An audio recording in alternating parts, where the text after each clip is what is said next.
when I tell them that I'm from Pakistan, they say, "Bathiye." So it's so touching that everybody in China knows about China-Pakistan friendship. This iron brotherhood is time-tested. No matter which government is in power, strength of our relationship, it remains solid, rock solid in all those years.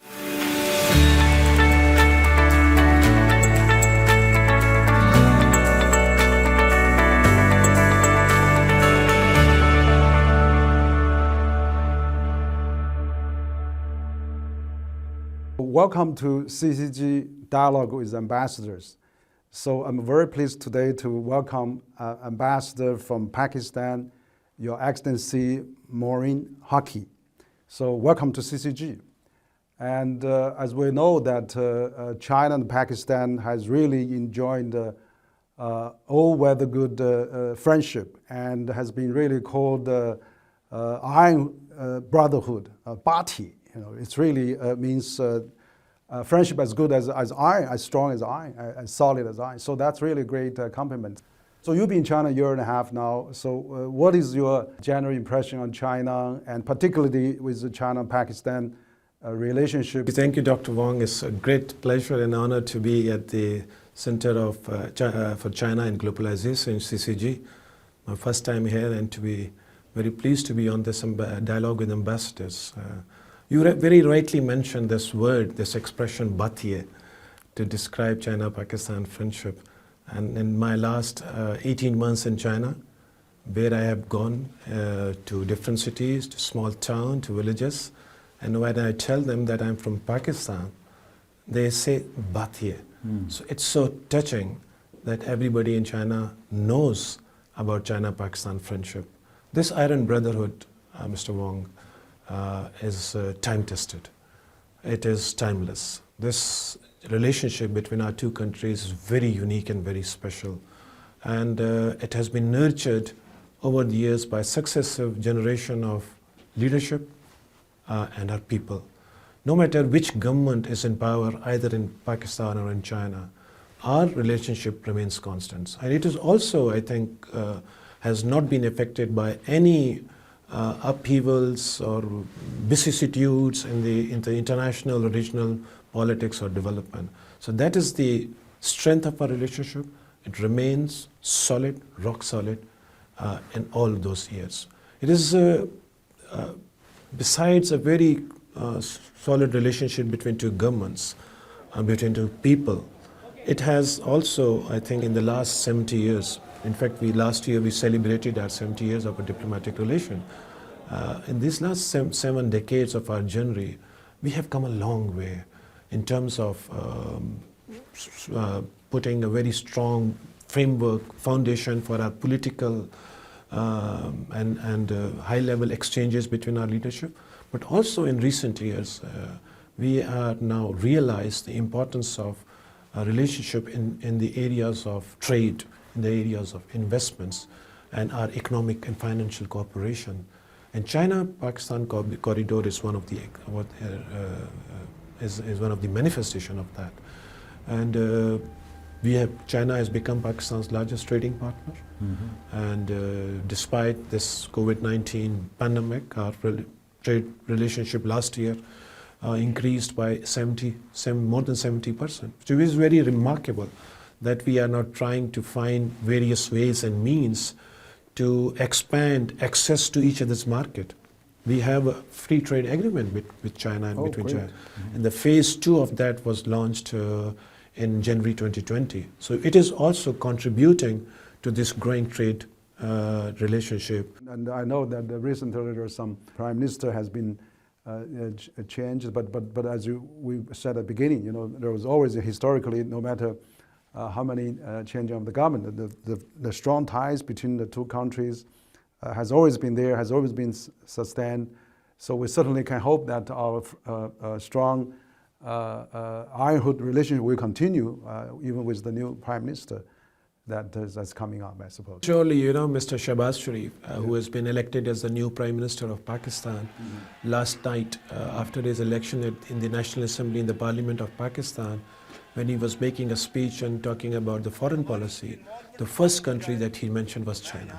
And he passionately spoke about this relationship for quite a long time, because he has been coming to China quite often with his elder brother, Mr. Nawaz Sharif, who used to be the Prime Minister, 3 times Prime Minister of Pakistan, and had very close relationship with Chinese leadership, Chinese enterprises. And he has been Mr. Shehbaz Sharif was the Chief Minister of Punjab at that time, and many important projects, CPEC projects, were executed in his province, Punjab province, the largest province of Pakistan.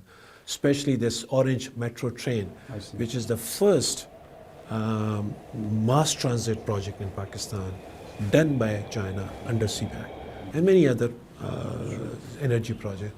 So he is very passionate. I'm sure that he would be looking forward to visiting China very soon and welcoming President Xi in Pakistan also for his next visit. So we know that actually China and Pakistan has enjoyed such a great relation, and China's Belt and Road Initiative. Certainly, one of the main route was with Pakistan on this China-Pakistan economic corridor. And that is really a very important project. Perhaps, you can give some, shed some light on the progress and what has been achieved and how that can be cooperated further. And CPEC, as I mentioned, is a very important project. In fact, I think it's one of the most important projects under BRI. And for Pakistan, it has been a transformational project, a game changer. The first phase of CPEC was focused on infrastructure development, energy, and the development of the Gwadar port. It helped in improving highways, motorways, upgradation of our railway line, main railway is part of the CPEC project.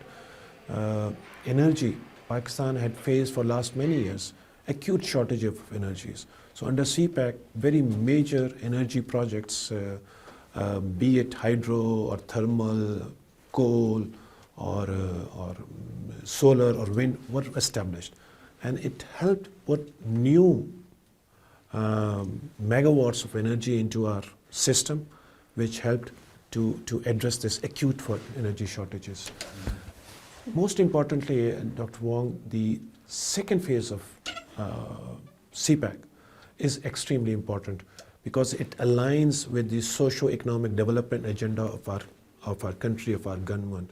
It focuses on industrialization. Now, this is a very important area because we think that CPEC has to go into the next phase of spreading a chain of industries in different sectors in country, for which we are establishing special economic zones in our country. Very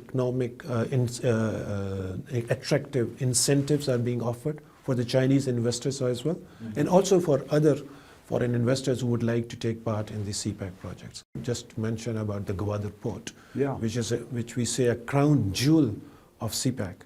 It is a port located in the south of Pakistan, about 300 kilometers from our Karachi port. It's a deep port, it's already functional now, and the trade has started coming through this port. It is a new international airport is being built. So it was just a fishing village, and we hope that like Shenzhen, which some years ago used to be a fishing village, but now it's a world-class city, that Gwadar port is going to be developed on that model. And we are now also inviting third countries to take part in CPEC projects. We have also discussed with China to extend CPEC projects to neighboring countries, first being Afghanistan also. So some of the projects we will go undertake together for our brotherly and neighbor country Afghanistan also. That's actually a very good approach. I think if a Gwadar port become another special economic zone like Shenzhen style, that would be really make a lot of progress for the region. I mean, also glad to hear that now you are welcoming third parties to come to the CPEC, which is great. I think that is it's reflect a Belt and Road principle, jointly consulted, jointly build, and jointly benefit. I mean, absolutely good approach. So you mentioned about, for the region, neighboring countries, and I know that, China and Pakistan, and of course recently, I mean, we also had Afghanistan, and of course Russian, 6 countries related, and of course even from US, had a meeting in Anhui, in Dunxi recently. And also I remember last year, even when before the Afghanistan, US was pulling out, I mean China, Pakistan, and we already had meeting, foreign minister meetings there in China as well. So what do you, how do you assess the stability, the future development of Afghanistan? Because the war is now in all, many places are in crisis. Where I think we now, China and Pakistan and other countries can work together to really calm down what used to be a crisis place like Afghanistan. And now if we can really have a reconstruction of Afghanistan works well, that could serve as a good example for the future crisis and future reconstruction of other troubled areas. So what's your take on the China-Pakistan and other country cooperation on rebuild Afghanistan, and how we can really work out a new prosperous Afghanistan in the future to come? Afghanistan is a neighbor of both China and Pakistan. Mm-hmm. And the instability in Afghanistan and the war in Afghanistan mm-hmm. for the last 2 decades have been a great concern of both our countries. So this, I think, end of war in Afghanistan, the withdrawal of the US forces, and the fall of Kabul, one can say, in August last year, yes. had brought a new hope for the region, for the people of Afghanistan, first of all. And so Pakistan and China have been very closely cooperating, coordinating their positions, how to assist Afghanistan, people of Afghanistan, the new government of Afghanistan, as they move forward and establish their own government and in their rebuilding efforts. So it has helped, I think, in a very important way of bringing together the regional countries, the neighboring countries of Afghanistan, to discuss this very important issue among themselves, in a way to have a regional approach to this problem, which is common to all of us, instead of someone from outside, from far away, dictating or interfering. Yeah. So I think in that respect, this regional approach has worked so far. We have been in 3 meetings. We have synergized many of our thoughts, many of our actions, and most importantly, I think Afghan leadership, new leadership, also understand the concerns of not only their neighboring countries, but the international community.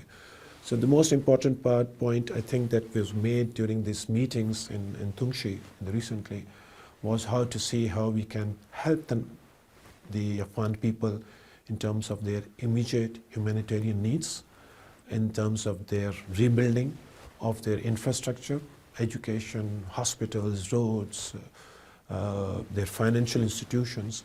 We have called on the international community, especially the United States and the European countries, to release their assets, their frozen assets, which are their money, absolutely, needed by those people at this very critical stage. Of course, we understand that this is a new government, which has just been there 7-8 months. We need to give them time to settle down.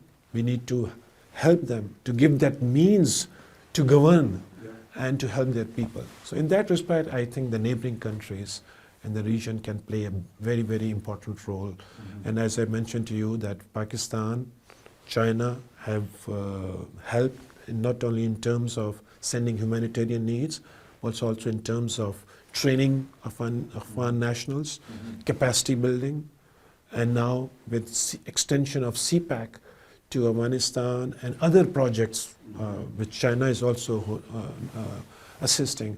I think slowly and slowly these people will be able to stand on their feet. I mean, this Afghanistan stability certainly will make our world a little safer. We hope that the Ukraine situation can be calmed down, and really China probably can also trying to work with the international community to do some mediation and things like that. So I think this Afghanistan process is very important of the significance to the world. Yeah, I agree with you because I think the Ukrainian crisis has brought a new dimension to already tense regional environment that we had due to Afghanistan. And on Ukrainian crisis also, we have a very similar position to China, that respect to the UN Charter and non-interference in the respect for sovereignty of the countries. And we also are calling on all the parties concerned to resolve the crisis through dialogue, through diplomacy. I think we in Pakistan knows that military is not a solution. Afghanistan is a case in point. Yeah. It has suffered for the last 4 decades because of military conflicts. And look what happens, that country has come back to square one from where it started. So I think it is a lesson for others to see that military is not a solution. We need to resolve our differences through dialogue.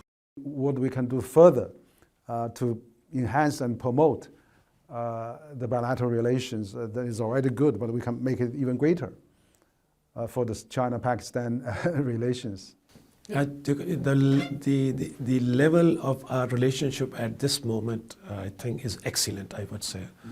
It's the best time of between our two countries. It was very much manifested by last year's celebrations of our 70 years diplomatic ties.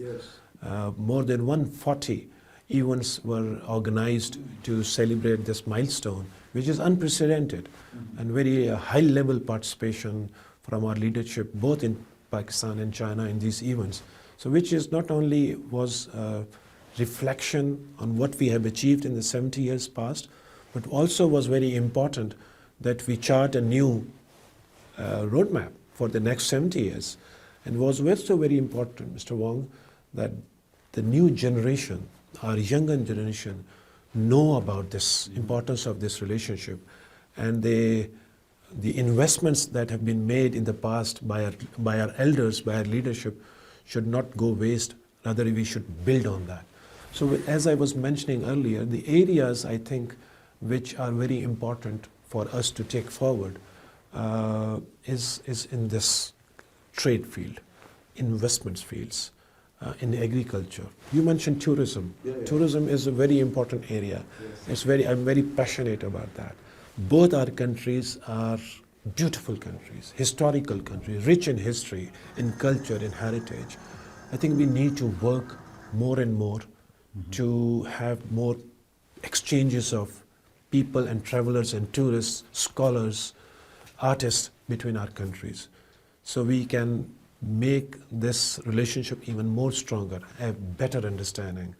COVID is, of course, is a factor which have impacted our physical exchanges, but it will go away. It will soon go away, and then we are working on that. Just to give you an example, that we have established, launched, or prepared a website on tourism in Chinese language. So it is almost ready. It's already on in the online. We are going to launch it formally soon. We have now working with Chinese tour operators, tour agencies, to see how, as soon as COVID is over, how we can take Chinese tourists to Pakistan and how we can bring them to see China. Great. I think it will be a good means to promote our friendship. Once again, thank you very much for coming today, and really appreciate your insights. Thank you for having me. Thank you. Thank you. Thank you very much.